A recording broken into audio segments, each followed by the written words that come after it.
नमस्कार, स्वागत है आप सभी का आपके ऑफिशियल यूट्यूब चैनल गुरुजी स्पेशल क्लासेस में। मैं हूं निमाई साना, आपके समक्ष उपस्थित हूं साइकोलॉजी विषय वस्तु को लेकर।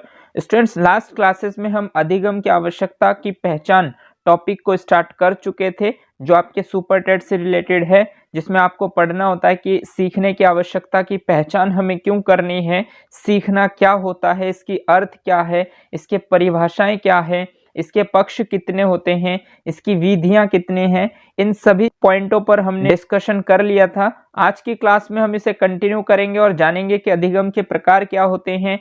चलिए देखते हैं अधिगम के प्रकार क्या होते हैं। तो अधिगम के अगर आपसे प्रकार पूछे जाए तो ये भी 3 प्रकार के होते हैं। एक होता है गामक अधिगम, ठीक, एक होता है प्रतिबोधात्मक अधिगम और एक होता है संकल्पनात्मक अधिगम। गामक अधिगम का मतलब स्टूडेंट्स ये होता है कि जो भी आप चीज़ें शरीर के द्वारा करते हैं, यानी कि जो भी आप गतिविधियां शारीरिक करते हैं और शारीरिक गतिविधियों के दौरान जो भी आप कुछ चीज़ें सीखते हैं, उसको हम गामक अधिगम कहते हैं, ठीक। एक होता है स्टूडेंट्स प्रतिबोधात्मक। बोधात्मक शब्द से आप समझ पा रहे होंगे कि कोई चीज़ आप अपने मस्तिष्क में सोचते हैं, समझते हैं और उसके आधार पर आप करने की कोशिश करते हैं। मान लीजिए प्रतिबोधात्मक। प्रतिबोधात्मक का मतलब आप समझ रहे हैं बोध करना, यानी कि अपनी थिंकिंग पावर लगाना। सपोज कीजिए कि आपके सामने कोई कॉन्सेप्ट है। कॉन्सेप्ट का मतलब मान लीजिए फॉर एग्जांपल के लिए मैं आपको एक मोबाइल देता हूं और मैं आपसे पूछता हूं कि इस मोबाइल के बारे में आप क्या सोच सकते हैं, क्या समझ सकते हैं। तो आप मोबाइल के बहुत सारे नेगेटिव पॉइंट्स बता सकते हैं, बहुत सारे पॉजिटिव पॉइंट्स बता सकते हैं। तो आपके सामने एक कॉन्सेप्ट है और उस कॉन्सेप्ट के आधार पर आप सोचकर अपनी थिंकिंग पावर का यूज करके आप कुछ अधिगम कर रहे हैं। तो जब आपके सामने कोई चीज रखा हुआ होता है, कॉन्सेप्ट होता है, और उस कॉन्सेप्ट पर आप विचार करते हैं और विचार करने के दौरान आप उसमें से कुछ सीखते हैं, तो इसको हम बोलते हैं प्रतिबोधात्मक। जैसे आपको पता चल चुका है कि गामक अधिगम में हम क्या करते हैं, हम फिजिकली कोई वर्क करते हैं और उसके द्वारा सीखते हैं, तो उसे हम बोलते हैं गामक अधिगम। जब हमारे सामने कोई कॉन्सेप्ट रखा होता है और उस कॉन्सेप्ट के बारे में सोचकर, समझकर, उसके फीचर्स को जानकर हम कुछ चीजें सीखते हैं, उसके बारे में स्पेशलिटी करते हैं, समझते हैं, तो उसे हम बोलते हैं प्रतिबोधात्मक। और एक होता है स्टूडेंट संकल्पनात्मक अधिगम। देखिए, अगर मैं आपको बता दूं संकल्पनात्मक, संकल्पनात्मक का मतलब होता है कि आप कल्पना करते हैं, यानी किसी भी चीज के बारे में जब आप कल्पना करते हैं, यानी कल्पना करने के बाद जब आप उसके बारे में सोचते हैं, फॉर इमेजिनेशन, फॉर एग्जांपल के लिए मान लीजिए कि आप गॉड, ठीक, गॉड को आपने कभी देखा नहीं है, आपने तस्वीरों में देखे होंगे, ठीक है, आपने कभी रियल में कभी गॉड को नहीं देखा होगा, बट आप फिर भी गॉड के बारे में सोचते हैं, गॉड के बारे में अच्छी अच्छी चीज़ें सीखते हैं। तो जब आप किसी चीज़ को कल्पना करके, जैसे आप सूर्य को, आपने कभी देखा तो नहीं है सूर्य को स्पष्ट बाय फेस टू फेस, जैसे हम बहुत दूर से सूर्य को देखते हैं, जब आप करीब से चीज़ों को देखेंगे और उसके बारे में अपनी थिंकिंग पावर लगाएंगे, तो ऐसा तो नहीं है, मान लीजिए कोई सूरज का टेम्परेचर आपको पता है 5000 डिग्री सेल्सियस के आसपास होता है, बट क्या कोई इंसान सूर्य तक जाकर नाप कर आया कि इसका टेम्परेचर 5000 डिग्री सेल्सियस है? नहीं, उसको किसी और इंस्ट्रूमेंट के थ्रू दूर से एनालिसिस किया होगा। तो कुल मिलाकर स्टूडेंट, मेरा मतलब ये है कि आप किसी भी चीज़ के बारे में जो आपने कभी देखा नहीं है और आप उसके बारे में सोचते हैं, उसके बारे में इमेजिनेशन करते हैं, तो इस प्रोसेस को, इसके दौरान, इमेजिनेशन के दौरान आप जब चीज़ों को सीखते हैं, तो उसको हम कहते हैं संकल्पनात्मक अधिगम। तो मेनली आपसे क्वेश्चन पूछा जा सकता है कि अधिगम के प्रकार बताइए। तो अधिगम के 3 प्रकार होते हैं। एक होता है गामक अधिगम, दूसरा होता है प्रतिबोधात्मक अधिगम और तीसरा होता है संकल्पनात्मक अधिगम। आई होप आपको पॉइंट्स क्लियर हो गए होंगे। चलिए आगे बढ़ते हैं और हम जानते हैं कि अधिगम की क्या विशेषताएं हैं। तो चलिए स्टूडेंट्स, हम आगे यहाँ पर जानते हैं कि अधिगम की विशेषताएं कौन कौन सी हैं, यानी मुख्यतः आपकी अधिगम की विशेषताएं क्या है, जिससे आप जब अधिगम कर रहे हैं तो आपको पता होना चाहिए कि वास्तव में हमारा अधिगम हो पा रहा है कि नहीं हो पा रहा है। तो देखिए, अगर मैं आपको बता दूं तो यहाँ पर जो अधिगम है, अधिगम सदैव उद्देश्यपूर्ण होता है, यानी कि ये हमेशा उद्देश्यपूर्ण, मतलब आपका जो टारगेट है वो कंप्लीट टारगेट होता है। फॉर एग्जांपल के लिए मान लीजिए कि आप यूपी टेट क्लियर करने की मानसिकता के साथ आए हैं, आप ये सोच कर आए कि मुझे हर हाल में यूपी टेट को क्लियर करना है, और इस यूपी टेट को क्लियर करने के लिए आप जितनी भी मेहनत, जितने भी अभ्यास कर रहे हैं, लगातार 5-6 घंटे, 8-10 घंटे आप स्टडी कर रहे हैं और पिछले 2 महीने से आप लगातार स्टडी कर रहे हैं, तो आप जब 2 महीने से लगातार स्टडी कर रहे हैं तो आपके व्यवहार में जाहिर सी बात है स्थायी परिवर्तन तो ज़रूर आया होगा। आप कुछ प्रश्न ऐसे हैं जिनको पढ़ने के साथ साथ समझ पा रहे होंगे इस क्वेश्चन का राइट आंसर क्या हो जाएगा। तो जब आपके व्यवहार में लगातार आप अभ्यास कर रहे हैं और इसके दौरान आप कहीं ना कहीं से, चाहे आप खुद से पढ़ रहे हैं या किसी और से पढ़ रहे हैं, तो आप लगातार प्रशिक्षण लेकर अभ्यास कर रहे हैं, तो आपके व्यवहार में स्थायी परिवर्तन आ रहा होगा। और जब आपके व्यवहार में स्थायी परिवर्तन आ रहा होगा तो डेफिनेटली आपका अधिगम भी हो रहा होगा। इसका मतलब अधिगम कैसा होता है? उद्देश्यपूर्ण होता है। मान लीजिए कि आपका टारगेट है इस समय यूपी टेट, तो इसको लेकर आप लगातार अभ्यास कर रहे हैं, तो आपका उद्देश्य क्या है? क्लियर है, स्पष्ट है कि आपको यूपी टेट इस बार क्वालिफाई करने ही करने हैं। तो अधिगम सदैव उद्देश्यपूर्ण होता है, ये इसकी एक मुख्य विशेषताएं हैं। दूसरा पॉइंट स्टूडेंट्स है कि अधिगम जीवन पर्यंत चलने वाली एक प्रक्रिया। बिल्कुल सही बात है स्टूडेंट्स, जो ये आप अधिगम करते हैं ये आप जीवन पर्यंत करते हैं, यानी कि पूरे जीवन के दौरान आप लगातार कुछ ना कुछ सीखते हैं अपने जीवन में, और सीखते तो वो हैं जो आपके व्यवहार में स्थायी परिवर्तन लाता है। तो जब आप लगातार पूरे जीवन के दौरान स्थायी परिवर्तन अपने जीवन में लाते हैं तो आप डेफिनेटली अधिगम करते हैं। फॉर एग्जांपल के लिए स्टूडेंट्स, एक 16-17 वर्ष का बालक और एक 50 वर्ष के व्यक्ति के बीच में बहुत ज़्यादा डिफरेंस होता है। तो डिफरेंस किस बात का होता है? क्योंकि वो अपने जीवन के दौरान काफ़ी चीज़ों को अपनी आंखों से देख चुके हैं, अपने जीवन में फील कर चुके हैं, तो इसके लिए उनका अनुभव जो है वो चरम सीमा पर होते हैं। तो कहने का मतलब मेरा ये है कि अधिगम जीवन पर्यंत चलने वाली एक प्रक्रिया है, ये भी अधिगम की एक विशेषता है।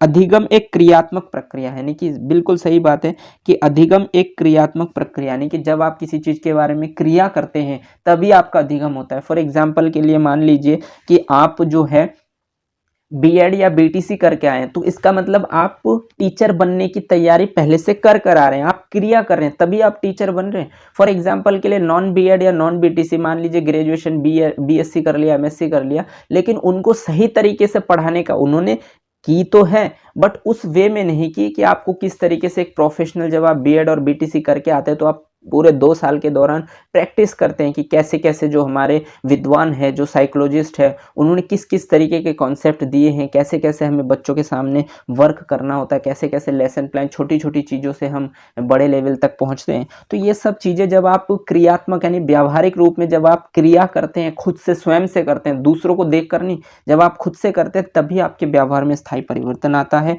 और तभी आपका अधिगम हो पाता है। मान लीजिए आपने किसी से सुन लिया कि ऐसे लेसन प्लान तैयार करना है, तो आपने जान लिया कि हाँ लेसन प्लान तैयार करना है, बट फिर भी आपको नहीं आएगा। जब आप पढ़ाने जाएंगे तो आपके बिहेवियर में साफ झलक जाएगा। बट जब मान लीजिए कि आप लगातार मेहनत करते हैं, जब लगातार हर एक क्रिया में पार्टिसिपेट करते हैं और फिर आप सीखते हैं, वो आपका बिल्कुल ऑथेंटिक होता है। तो इसीलिए बताया जाता है कि अधिगम एक क्रियात्मक प्रक्रिया। फॉर एग्जाम्पल के लिए मैं आपको एक बात और बता दूं, अगर आपने बीएड रेगुलर वे में नहीं की, मतलब आप रेगुलर तो आपकी मार्कशीट में होगा बट आप रेगुलर क्लास अटेंड नहीं की और आप एग्जाम टाइम में पेपर देने जाते हैं, तो जब आपका प्रैक्टिकल होगा और जब एग्जामिनर बाहर से आएंगे और आपका वाइवा या आपका प्रैक्टिकल लेंगे, तब उनको दिख जाएगा कि आपने वास्तव में रेगुलर क्लास अटेंड की है, हर एक एक्टिविटी में पार्टिसिपेट किया या फिर नहीं किया, वो साफ झलकेगा। मान लीजिए आप पूरे साल के दौरान कभी कॉलेज नहीं गए और आप एग्जाम टाइम में या प्रैक्टिकल टाइम में जा रहे हैं, तो आपके पैर लड़खड़ाएंगे, आपकी आवाज़ में लड़खड़ाहट होगी, आपकी आवाज़ जो है वो बिल्कुल रुक रुक कर आएंगे, आपका फेस एक्सप्रेशन दर्शा देगा उस एग्जामिनर को कि आपने बीएड किस तरीके से की है। तो इसीलिए क्रियात्मक प्रक्रिया बताया जाता है।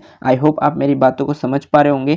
नेक्स्ट पॉइंट है स्टूडेंट्स की अधिगम में अध्यापक मित्र मंडली परिवार की महत्वपूर्ण भूमिका है। देखिए अधिगम में अध्यापक मित्र मंडली परिवार की महत्वपूर्ण भूमिका है। बिल्कुल सही बात है, जब आप किसी अच्छे अध्यापक के कनेक्शन में होंगे तब आपका अधिगम अच्छा होगा। जब आपकी मित्र मंडली अच्छी होगी, मान लीजिए आप 4-5 दोस्त हैं, मित्र हैं, और चारों 5 सिर्फ एजुकेशंस के बारे में, अपनी लाइफ को आगे किस तरीके से कहाँ तक पहुँचना है इसके बारे में डिस्कशंस करते हैं, आपकी मित्र मंडली बहुत अच्छी है, तो आपका अधिगम भी अच्छा होगा, क्योंकि आपके व्यवहार में स्थायी परिवर्तन होगा। आपके अध्यापक बहुत अच्छे हैं तो आपके व्यवहार में स्थायी परिवर्तन होगा। आपका परिवार बहुत अच्छा है, उन्होंने आपको बहुत ज़्यादा सपोर्ट किया, तो आपके व्यवहार में स्थायी परिवर्तन होगा। तो इसीलिए बताया जाता है कि जब आपके अध्यापक, आपके मित्र मंडली और आपका परिवार, ये 3 चीज़ें जब आपको बेहतर मिलेंगे तो उस बच्चे का डेफिनेटली व्यवहार में स्थायी परिवर्तन आएगा और उस बच्चे का अधिगम बहुत अच्छे ढंग से हो पाएगा। और यदि आपको सही अध्यापक नहीं मिले कभी,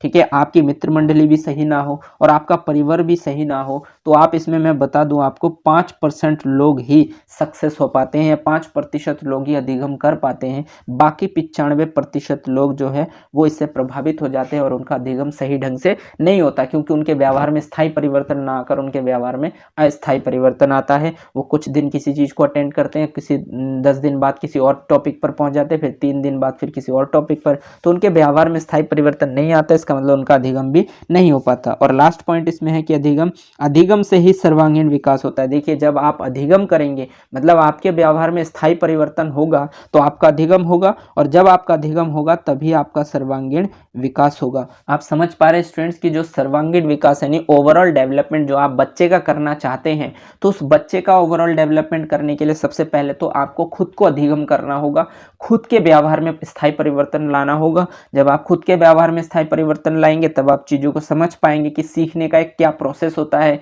किस प्रोसेस के दौरान हमें सीखना होता है, तो उससे आपका सर्वांगीण विकास होगा। और जब आपका स्वयं का सर्वांगीण विकास होगा तभी आप दूसरों का सर्वांगीण विकास कर सकते हैं, उसके बारे में सोच सकते हैं, समझ सकते हैं। आई होप आप मेरी बातों को समझ पा रहे होंगे। तो ये सारे थे आपके स्टूडेंट्स अधिगम की विशेषताएं। इनसे रिलेटेड और भी विशेषताएं होती है, बट जितने विशेषताएं मैंने आपको बताने की कोशिश की है, यहाँ से आपको क्लियर हो गया होगा कि अधिगम मुख्यतः होता क्या है और इसमें कौन कौन सी खास बातें होती है जिससे आप ये मान पाए कि हाँ आपका अधिगम हो गया है। चलिए आगे बढ़ते हैं और देखते हैं और आपके इसमें क्या है। चलिए नेक्स्ट पॉइंट आपके लिए है स्टूडेंट्स कि अधिगम को प्रभावित करने वाले कारक। देखिए, आपका जो अधिगम होता है यानी कि जो लर्निंग होते हैं उसको कौन कौन से फैक्टर प्रभावित करते हैं।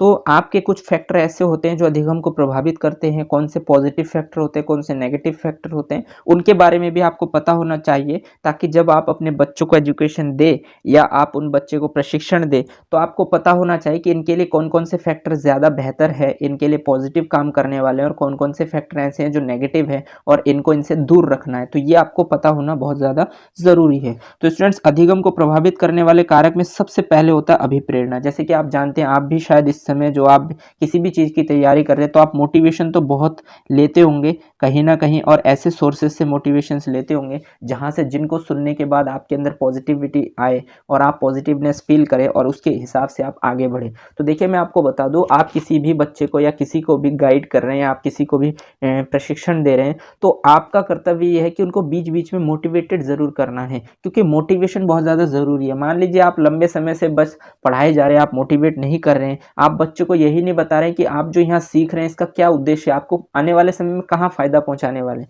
तो ये चीज़ें बताना ज़रूरी है। जब तक आप इस चीज़ को नहीं बताएंगे तो उनको अपना सही मार्गदर्शन नहीं मिल पाएगा और उनका ओवरऑल डेवलपमेंट सही ढंग से नहीं हो पाएगा। इसीलिए अभिप्रेरणा बहुत ज़्यादा ज़रूरी है। और मैं इस अधिगम टॉपिक को कंप्लीट करने के बाद आपके लिए अभिप्रेरणा भी है टॉपिक, जिसमें मैं आपको बताऊंगा कि अभिप्रेरणा में क्या क्या चीज़ें होती हैं, उसको डिटेल में जानेंगे। तो सबसे ज़रूरी यह है कि अभिप्रेरणा, आपको बच्चे को बीच बीच में मोटिवेशन देना होगा, मोटिवेट करना होगा, ताकि वो अधिगम को और ज़्यादा प्रभावी ढंग से कर पाएँ। नेक्स्ट होता है स्टूडेंट्स विषय वस्तु।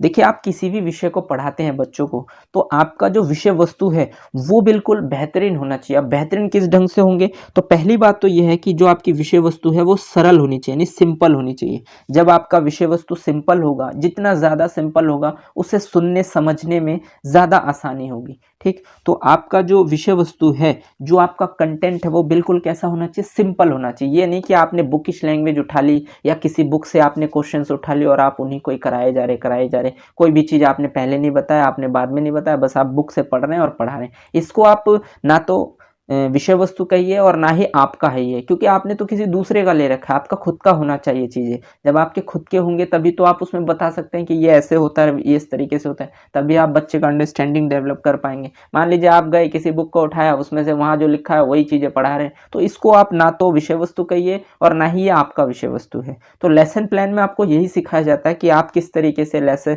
कोई भी टॉपिक पढ़ाने वाले तो आप किस तरीके से उसको अरेंज करते हैं, किस तरीके से आपको इसे इंटरेस्टिंग बनाना है। तो इसीलिए आपकी जो विषय वस्तु है वो सिंपल लैंग्वेज में, साधारण भाषा में होनी चाहिए, सरल होनी चाहिए, ताकि बच्चों को क्या हो जाए, सुबोध हो जाए, यानी कि जो भी आप चीज़ें बताने वाले हैं वो सिंपल हो, ताकि वो आसानी से क्या करें, समझ पाए।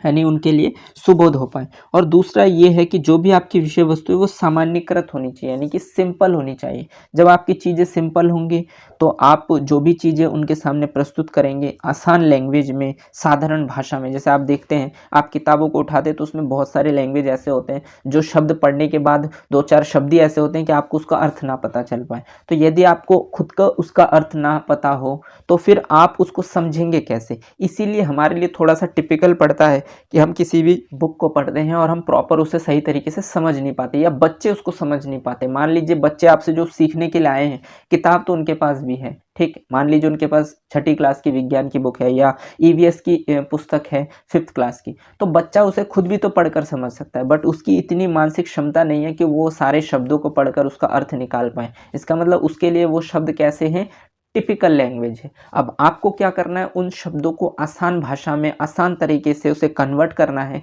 ताकि उसके लिए सिंपल लगे, ईजी लगे, वो चीज़ों को ईजीली अंडरस्टैंड कर पाए। तो इस तरीके की आपकी विषय वस्तु होनी चाहिए, क्योंकि जब आपकी विषय वस्तु ईजी लगने लगेंगे, जब आपको चीज़ें समझ आने लगेंगे, जब आपको सिंपल लगेंगे, तो आपका इंटरेस्ट भी टॉपिक की तरफ बढ़ जाएगा, आपको पढ़ने का मन करेगा। मैं आपको बता दूं, बहुत सारे स्टूडेंट्स ऐसे होते हैं जो ये कहते हैं कि मेरा फेवरेट सब्जेक्ट मैथ है या मेरा फेवरेट सब्जेक्ट इंग्लिश है। देखिए, बाकी 5 या 6 सब्जेक्ट में आपका एक फेवरेट है और एक आपको सबसे बेकार है, पसंद नहीं होता। तो ऐसा क्यों है? इसका रीज़न सिर्फ और सिर्फ यही है कि जो चीज़ आपको आसान लगती है, जो चीज़ आपको समझ आती है, जो चीज़ आपके लिए सिंपल है, वो चीज़ आपका फेवरेट है। और जो चीज़ आपको समझ नहीं आती, जो चीज़ आप समझ नहीं पाते, ना समझा पाते हैं, और उसके लैंग्वेज भी टिपिकल होते हैं, वो आपके लिए टफ हो जाता है। तो इसीलिए अधिगम को ये प्रभावित करते हैं। बच्चा इंटरेस्ट उस तरफ दिखाता है जो चीज़ें उसे समझ आ जाए। तो इसीलिए आपकी विषय वस्तु बहुत अच्छी होनी चाहिए, क्योंकि सबसे मेन विषय वस्तु, अगर विषय वस्तु आपने ईजी कर दिया तो बच्चे का इंटरेस्ट अपने आप डेवलप हो जाएगा, और जब बच्चे का इंटरेस्ट डेवलप हो जाएगा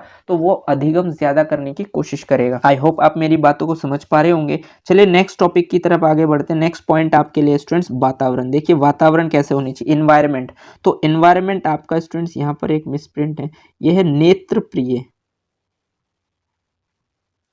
देखिए वातावरण आपके कैसे होने चाहिए, नेत्र प्रिय होने चाहिए। नेत्र प्रिय का मतलब आप समझ पा रहे हैं, मतलब आप जो चीजें अच्छा पसंद करते हैं, आपके नेत्र के लिए वो प्रिय हो, यानी आपके आंखों के लिए वो प्रिय हो। जो चीजें आपको पसंद है वही आपका वातावरण होगा। तो इससे बड़ी और कोई बात नहीं हो सकती कि आपका वातावरण आपके नेत्र, आपके हिसाब से अगर आप जैसा चाहते हैं, आपका क्लासरूम यदि वैसा होगा जहां पर आप अधिगम कर रहे हैं, तो वो आपके लिए बेस्ट हो जाएगा, आपको पढ़ने का मन करेगा। इसीलिए स्टूडेंट्स आप देखते हैं कि जो क्लासरूम होते हैं उसको जो है डेकोरेट किया जाता है। तो डेकोरेट करना ज़रूरी है। और जैसे जैसे फेस्टिवल होते हैं, जैसे अभी लास्ट में आपका फेस्टिवल रहा दीपावली, तो दीपावली के दौरान आपके क्लासरूम को सजाया जाता है। क्यों? क्योंकि वो आपके नेत्र को प्रिय लगते हैं। आपका मन करता है कि आप स्कूल जाए, वहाँ पर जाके बैठे, आपका क्लासरूम इतना इंटरेस्टिंग हो, आपको हर चीज़ अच्छी लगने लगे। तो ये चीज़ें एनवायरनमेंट की तरफ भी आपको ध्यान देना होता है, आपके क्लासरूम की तरफ ध्यान देना होता है, ताकि बच्चों के नेत्र प्रिय के अनुसार हो, ताकि उनका इंटरेस्ट डेवलप हो पाए। नेक्स्ट पॉइंट है स्टूडेंट्स प्रदूषित रहित। देखिए आपकी क्लासरूम ऐसी होनी चाहिए जहां पर प्रदूषण नहीं होने चाहिए, यानी कि प्रदूषित रहित होने चाहिए। क्योंकि जब आप प्रदूषण नहीं होगा तब आपका स्वास्थ्य ठीक होगा, और जब आपका स्वास्थ्य ठीक होगा तो आप चीज़ों को समझने की कोशिश करेंगे, चीज़ों को जानने की कोशिश करेंगे। तो इसका मतलब आपका अधिगम बहुत अच्छे से हो पाएगा। एक होता है स्टूडेंट्स आप का जो वातावरण है वो अनुकूल होने चाहिए, मतलब आपके हिसाब से, जैसे आपका माहौल है, आपका एडजस्टमेंट है, उसके हिसाब से होनी चाहिए, ताकि बच्चा अपने अकॉर्डिंग चीज़ों को सोच पाए, समझ पाए, अपनी अभिव्यक्ति को आपके सामने रख पाए, ताकि वो कोई भी डाउट्स उसके मन में आए तो वो आपसे क्लियर कर पाए। ऐसे अनुकूल वातावरण होंगे तो उनके व्यवहार में स्थायी परिवर्तन होगा, और कहीं ना कहीं उनका अधिगम भी प्रभावी होगा। नेक्स्ट होता है स्टूडेंट्स, इसमें एक होता है नवीन ज्ञान, यानी कि जो बच्चा नया सीख रहा है और पूर्व ज्ञान जो उसने पहले सीखा है, इसके बीच में अंतर संबंधित होना जरूरी है। मान लीजिए आप कोई चीज पढ़ रहे हैं, फॉर एग्जांपल के लिए मैं आपको बता दूं, प्रकाश पढ़ते हैं, ठीक। अब प्रकाश टॉपिक को आप सिक्स में भी पढ़ रहे हैं, और प्रकाश टॉपिक को आप 9th में जाकर भी पढ़ रहे हैं। तो आपने जो 9th में जाके जो आपने सीखा वो है नवीन ज्ञान, और जो आपने पूर्व 6ठी में सीखा था वो है पूर्व ज्ञान। तो आपने जो पहले सीखा और जो आप अब सीख रहे हैं, इसके बीच में रिलेशन होना जरूरी है। क्योंकि जब तक रिलेशन नहीं होगा, मान लीजिए आपने 6ठी में कुछ प्रकाश पढ़ लिया जो आपका यहाँ पर कहीं पर भी काम नहीं आने वाला। क्योंकि मैं आपको बता दूं, जो 6ठी में आप प्रकाश पढ़कर आते हैं वही डेफिनेशन लगभग थोड़े और चीज़ों को इंक्रीज करके आपके 9th में जाता है। तो आपके पूर्व ज्ञान जो आपने पहले सीखे और जो आप अभी सीख रहे हैं, इनके बीच में रिलेशन होना जरूरी है। ठीक, इनके बीच में संबंध आना जरूरी है। यदि आपका संबंध नहीं बन पा रहा है, आपने पहले नहीं पढ़ा, तो आपको जो है ये नया लगेगा और इंटरेस्ट डेवलप नहीं हो पाएगा, उसका मतलब आपका अधिगम भी प्रॉपर नहीं हो पाएगा। इसीलिए नवीन ज्ञान और पूर्व ज्ञान में अंत्य संबंध होना बहुत ज़्यादा ज़रूरी है। इसी को ध्यान में रखकर जो टीचर्स होते हैं उनको लेसन प्लान तैयार करना होता है कि आप ऐसी चीज़ों को सिखाने गए कि आपने पहले जो चीज़ें सिखा रखे हैं बच्चों को, उसका उदाहरण आप इस टॉपिक पे लेकर आए ताकि उनका इंटरेस्ट डेवलप हो पाए। आई होप आप मेरी बातों को समझ पा रहे होंगे। चलिए नेक्स्ट है स्टूडेंट्स परिपक्वता। देखिए मैं आपको बता दूं परिपक्वता क्या होता है, मैच्योरिटी। बिना परिपक्वता के अधिगम संभव नहीं है। मतलब मान लीजिए यदि आप मैच्योर नहीं है तो आपका अधिगम पॉसिबल नहीं है। मान लीजिए कि आपकी क्लास का बच्चा है जो 10 वर्ष का है और 10 वर्ष के बच्चे को लगभग 5th क्लास में होनी चाहिए। 10 वर्ष का बच्चा जनरली 5th क्लास में होता है, लगभग 5th क्लास में होना चाहिए। अब मान लीजिए कि आप 10 वर्ष के बालक को 10th क्लास के क्वेश्चंस दे रहे हैं, 10th क्लास की बुक्स पढ़ा रहे हैं, तो ये अभी 10 क्लास के हिसाब से मैच्योर नहीं हो पाया है। जब बच्चा 10वीं के हिसाब से मैच्योर नहीं है तो इसको कोई भी चीज़ें ठीक ढंग से नहीं समझ आएंगी, और यदि इसको ठीक ढंग से समझ नहीं आएंगे तो इसको अधिगम भी नहीं हो पाएगा। तो इसीलिए ज़रूरी है परिपक्वता। इसीलिए जो आपकी बुक्स वगैरह होती है, जो जिस वर्ष में, जैसे मान लीजिए बच्चा 5वीं क्लास में है तो उसकी लगभग 10 वर्ष के आसपास की एज है, तो 10 वर्ष के हिसाब से उस बच्चे का जो सिलेबस होता है उसको तैयार किया जाता है ताकि वो उन सब चीज़ों के बारे में सोच पाए, समझ पाए। जैसे आप जीन पियाजे की थ्योरी पढ़ते हैं तो जब 10 वर्ष का बालक होता है वो मूर्त संक्रियात्मक अवस्था के बारे में सोच पाता है, बट अमूर्त चीज़ों के बारे में नहीं समझ पाता। तो जो 10 वर्ष के बालक 5th क्लास में पढ़ता है उसकी 5th क्लास की बुक में कभी भी अमूर्त चीज़ों के बारे में वर्णन नहीं होगा, क्योंकि जब अमूर्त चीज़ों के बारे में वर्णन नहीं होगा तो वो ना तो समझ पाएगा, और अगर अमूर्त चीज़ों के बारे में वर्णन कर भी दिया तो वो बच्चे की समझ से बाहर है, तो उसके सिर के ऊपर से निकल जाएगा, उसे कोई चीज़ समझ नहीं आएंगी। तो इसीलिए परिपक्वता ज़रूरी है। जो बच्चा जिस एज में है उस एज के अकॉर्डिंग उसके सिलेबस, उसकी बुक्स होने चाहिए ताकि वो चीज़ों को समझ पाए। तो इसीलिए परिपक्वता ज़रूरी है। आप ऐसे नहीं कि एक छोटे बच्चे 10 वर्ष के बालक को आप 10वीं क्लास में एडमिशन दे देंगे या उसको 10वीं क्लास में पढ़ाना शुरू कर देंगे तो बच्चा कभी भी अधिगम नहीं कर पाएगा। ये वो सारे फैक्टर होते हैं जो आपके अधिगम को प्रभावित कर रहे हैं। आई होप आपको ये सारे पॉइंट्स क्लियर हो गए होंगे स्टूडेंट्स। तो चलिए स्टार्ट करते हैं और जानते हैं अधिगम के वक्र क्या हैं। तो अधिगम के वक्र हम स्टूडेंट्स उसको कहते हैं कि अधिगम की मात्रा और अधिगम में लगने वाले समय। देखिए यहाँ पर अधिगम की मात्रा और अधिगम में लगने वाले समय के मध्य परस्पर बंधन को रेखांकित करने पर जो वक्र रेखा प्राप्त होती है उसे अधिगम का वक्र कहते हैं। यानी कहने का मतलब ये है कि जब आप अधिगम करते हैं तो अधिगम की जो आपकी मात्रा है, मतलब आपने कितनी अधिगम की है और आपने उतनी अधिगम को करने के लिए कितना समय लिया है, तो इसके बीच में एक परस्पर बंधन होता है। ठीक है, तो उसको जब हम रेखांकित करते हैं यानी कि चित्र रेखा के द्वारा हम उसको प्रदर्शित करते हैं तो उस वक्र रेखा को ही हम अधिगम का वक्र कहते हैं। जनरली मैं आपको बता दूं अधिगम की मात्रा और अधिगम में लगने वाले समय के बीच में जो बंधन होता है उस बंधन को जब हम रेखांकित करते हैं किसी चित्र के द्वारा तो उस रेखा को हम बोलते हैं अधिगम का वक्र। आई होप आप मेरी बातों को समझ पा रहे होंगे। देखिए ये अधिगम के लिए समय है, ठीक, और ये अधिगम की मात्रा है, और इस अधिगम की मात्रा और अधिगम के समय के बीच में जो ये ग्राफ है जिसके थ्रू आप ये दिखाना चाह रहे हैं कि कब आपका अधिगम कम समय में ज़्यादा हुआ और कब ज़्यादा समय में कम हुआ, तो इसको रेखांकित करने के लिए जो आपने ये वक्र डिज़ाइन किए हैं इसी को ही हम अधिगम का वक्र कहते हैं। और मुख्यतः ये वक्र कितने प्रकार के होते हैं, तो 4 प्रकार के होते हैं। यहाँ से भी प्रश्न आपके यूपी टेट में पूछे गए इसलिए हम आपको बता रहे हैं। चलिए इसमें जो अधिगम के 4 वक्र होते हैं वो कौन कौन से होते हैं तो ये जानना ज़रूरी है। तो देखिए अगर आप जानना चाहेंगे कि अधिगम के 4 प्रकार के वक्र में पहला वक्र क्या है तो इसका नाम है सरल रेखीय अधिगम वक्र, यानी कि इसका एक नाम सरल रेखीय अधिगम वक्र, इसका दूसरा नाम है निष्पादन वक्र और इसी का ही तीसरा नाम है समान उपलब्धि वक्र। फॉर एग्जाम्पल के लिए ये आपके लिए अधिगम के लिए समय है और ये अधिगम की मात्रा है। मान लीजिए कि आप 1 घंटे में 1 किताब पढ़ रहे हैं, आप 2 घंटे में 2 किताब पढ़ रहे हैं, आप 3 घंटे में 3 किताब पढ़ रहे हैं। तो यहाँ पर जो आपकी अधिगम की मात्रा है और आपके जो समय है ये दोनों आपस में कैसे इक्वल है। आप एक निश्चित समय के दौरान आप उतनी ही चीज़ें कवर कर रहे हैं। तो इसका मतलब यहाँ पर जो आपके ग्राफ बनेंगे वो किस तरीके से बनेंगे, सरल रेखीय ग्राफ बनेंगे। जैसे कि आपको डायग्राम में दिख रहा होगा तो इस तरीके के वक्र को हम बोलते हैं सरल रेखीय अधिगम वक्र या निष्पादन वक्र या फिर समान उपलब्धि वक्र, यानी कि आपने जो अपनी उपलब्धि हासिल की है वो कैसी है, समान है। तो इसीलिए मात्रा और समय जब इक्वल होते हैं तो उसको हम बोलते हैं समान उपलब्धि वक्र या सरल रेखीय अधिगम वक्र या फिर निष्पादन वक्र। आई होप आप पॉइंट्स आपके पॉइंट्स क्लियर हो गए होंगे कि सरल रेखीय अधिगम वक्र क्या होते हैं। चलिए आगे बढ़ते हैं और देखते हैं दूसरा वक्र क्या है।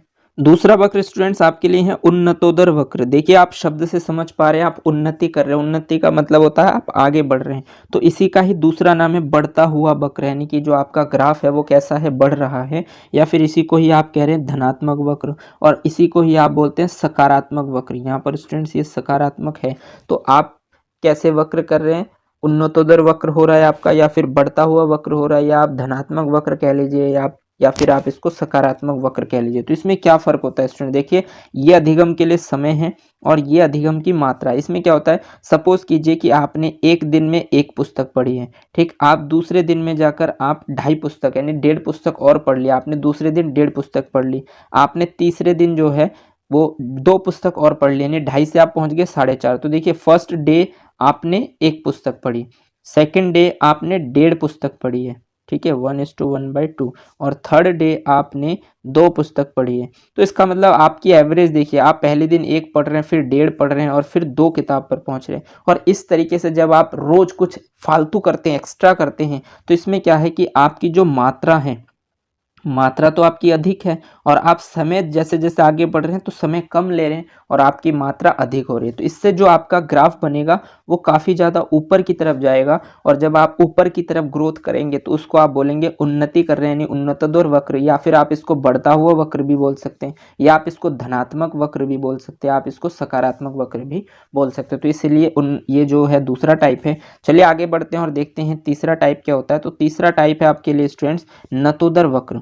तो नतोदर वक्र क्या होता है, देखिए उन्नतोदर और एक होता है नतोदर। नत का मतलब होता है नीचे की तरफ, या फिर मान लीजिए घटता हुआ वक्र कहते हैं हम इसको, या फिर हम इसको कहते हैं ऋणात्मक वक्र, या फिर हम इसको कहते हैं नकारात्मक वक्र। नकारात्मक या नतोदर इसका मतलब ही होता है कि अवनति करना, ठीक है, तो यानी कि वो उन्नति नहीं, अब वो क्या कर रहा है कि अपनी मात्रा को घटा रहा है, समय ज़्यादा ले रहा है और जो अधिगम है वो कम हो पा रहे हैं। तो इसको हम क्या बोलेंगे, नतोदर वक्र, ठीक, या ऋणात्मक वक्र, या नकारात्मक वक्र, या फिर घटता हुआ। फॉर एग्जाम्पल के लिए मान लीजिए समय है, अब आप क्या कर रहे हैं, आप पहले दिन एक दिन में एक किताब पढ़ रहे हैं, आप दूसरे दिन में आप 1.5 पर पहुंचे, यानी कि सेकंड डे में सिर्फ आपने आधा किताब पढ़ी है, उसके बाद थर्ड डे में जब आप गए तो आप 2 किताब पढ़ रहे हैं, मतलब आधा और पढ़ लिया आपने। तीसरे दिन जब आप गए तो आपने जो है 25% किताब की पढ़ी है और बाकी चीज़ें रख दी। तो इसका मतलब क्या हुआ कि आपकी जो मात्रा है वो कम हो रही है, यानी कि आपकी जो स्पीड है वो धीरे धीरे कम हो रही है और आप समय ज़्यादा ले रहे हैं।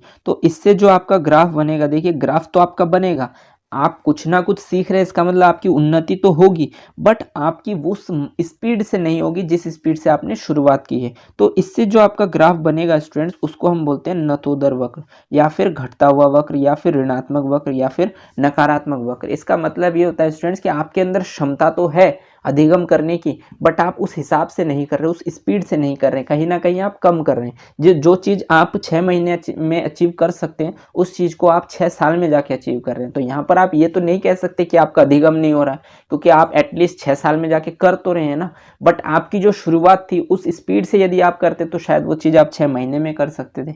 तो इसीलिए जो आपका ग्राफ बनेगा यहाँ पर वो घटता हुआ वक्र कहलाएगा, वो ऋणात्मक वक्र कहलाएगा, वो नकारात्मक वक्र कहलाएगा, या फिर उसको नतोदर वक्र भी हम कहते हैं। इसका रीजन ये है कि आपके अंदर क्षमता है, बट आप क्षमता को यूज नहीं कर रहे हैं, आप कहीं ना कहीं गलत कर रहे हैं। चलिए नेक्स्ट जो आपके लिए वक्र है उसको भी देखते हैं हम। नेक्स्ट वक्र जो है स्टूडेंट्स वो होता है आपके लिए, नेक्स्ट वक्र को हम कहते हैं मिश्रित वक्र, ठीक, या फिर इसका एक और नाम है सर्पिलाकार वक्र, या फिर हम इसको बोलते हैं एस टाइप वक्र। तो स्टूडेंट्स एस टाइप वक्र या सर्पिलाकार वक्र या मिश्रित वक्र हम इसको क्यों कहते हैं, तो देखिए जानते हैं। देखिए ये आपके लिए है समय और ये आपकी है अधिगम की मात्रा। अब मान लीजिए कि कोई बच्चा शुरुआत करता है, फर्स्ट डे उसने 1 घंटे में मान लीजिए उसने 75% पुस्तक पढ़ ली, सेकेंड डे उसने 25% पुस्तक पढ़ी, यानी कि 1 पर पहुंचा। थर्ड डे उसने क्या किया, 2 किताब और पढ़ ली, ठीक, उसके बाद फिर वो फोर्थ डे में क्या किया, उसने 5 किताबें पढ़ ली, ठीक है। तो इस तरीके से उसकी स्पीड पहले 75%, फिर 25%, फिर वहाँ से 200 की स्पीड, फिर उसके बाद 200%। उसके बाद फिर क्या हुआ कि उस बच्चे ने 5वें दिन जाकर 1 पुस्तक पढ़ी, फिर वो 6ठे दिन में जाकर 1 पुस्तक और पढ़ी। तो इस तरीके से क्या होता है कि मात्रा जब प्रारंभ में मात्रा कम थी और अंत में अधिक हो गई, और समय प्रारंभ में अधिक लिया जा रहा था और अंत में क्या हो गया, कम हो गया। तो कहीं ना कहीं उस बच्चे का ग्राफ जो है वो कभी ज़्यादा कभी कम, कभी ज़्यादा कभी कम, स्टार्टिंग में कम था, बीच में हाई हो गया था, फिर बहुत तेज़ी से आगे बढ़ रहे थे, फिर कम हो गया। तो कहीं ना कहीं उसका जो ग्राफ है वो सीधा ना बनकर कभी ज़्यादा कभी कम की वजह से उसका ग्राफ कुछ इस अंदाज में बन जाएगा, यानी सांप की तरह बन जाएगा। इसीलिए इसको सर्पिला कर भी बोला जाता है। और अगर आप इसको वैसे देखेंगे तो ये लगभग कुछ एस की तरह भी दिखता है, इसलिए इसे एस टाइप वक्र भी बोलते हैं। और कभी ज़्यादा कभी कम की वजह से इसको मिश्रित वक्र भी बोलते हैं। तो ये स्टूडेंट्स मिश्रित वक्र इसी को ही कहा जाता है, या सर्पिलाकार वक्र इसी को ही कहा जाता है, या फिर इसको इसीलिए एस टाइप वक्र भी कहते हैं। आई होप आप अधिगम के वक्र को समझ पाए होंगे और इसके प्रकार को समझ पाए होंगे। और अधिगम के वक्र में अधिगम की मात्रा और उसमें लगने वाले समय के बीच में एक संबंध को स्थापित करने के लिए हम जिन रेखाओं का उपयोग करते हैं उन वक्र रेखा को हम अधिगम वक्र कहते हैं। इसके 4 प्रकार होते हैं, मैंने डिटेल में आपको बता दिया। आई होप आपको यहाँ से कोई डाउट नहीं होगा। आई होप आपको ये तरीका मेरा अच्छा लगा होगा, ये क्लास आपको अच्छी लगी होगी, आप समझ पाए होंगे चीज़ों को कि अधिगम क्या होता है। आज के लिए बस इतना ही। अगर आपको क्लास अच्छी लगी है तो इसे लाइक कीजिए, अपने दोस्तों के साथ शेयर कीजिए, और अगर आपने चैनल को सब्सक्राइब नहीं किया है तो चैनल को सब्सक्राइब कर लीजिए, बेल आइकन को भी प्रेस कर दीजिए, ताकि इसी तरीके की बेनिफिशियल वीडियो जब भी मैं आपके लिए बनाऊं तो आपको टाइम टू टाइम नोटिफिकेशन मिलते रहें। धन्यवाद। जय हिंद।